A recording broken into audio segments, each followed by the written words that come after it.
Hi friends, நாங்கள் புதுசாக வீடு கட்டியிருக்கோம். இதுதான் எங்கள் வீடு. நாங்கள் இப்போ இருக்கிறது வாடகை வீட்டில் தான் இருந்தோம். இது இப்போ தான் கட்ட ஸ்டார்ட் பண்ணியிருந்தோம்.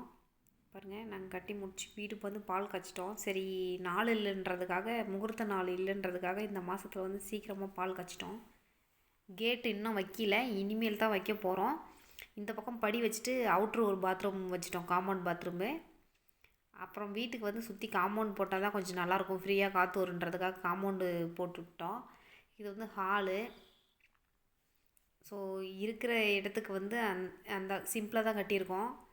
2 பெட்ரூம் வச்சுட்டு இந்த பக்கம் ஒரு பெட்ரூமு, இந்த பக்கம் ஒரு பெட்ரூம் வச்சுட்டு 2 பக்கமும் பாத்ரூம் உள்ளே அட்டாச்லேயே 2 பெட்ரூமுக்கு கொடுத்துட்டோம். ஸோ வீடு எப்படி இருக்குது, கிச்சன்லாம் எப்படி இருக்குதுன்னு கொஞ்சம் பார்த்து சொல்லுங்கள். அப்புறம் சாமி ரூமுக்கு தனியாக ரூம்பு ஒதுக்க முடியல, இடம் இல்லை. அதனால் நாங்கள் கப்போர்டு போட்டுட்டோம். ஸோ கப்போர்டு எப்படி இருக்குன்னு சொல்லுங்கள். அவ்வளோதான் ஃப்ரெண்ட்ஸ். ஸோ வீடு எப்படி இருக்குன்னு சொல்லுங்கள்.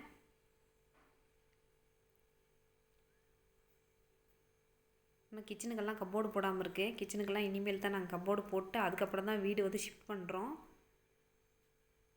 ஓகே ஃப்ரெண்ட்ஸ், பாய்.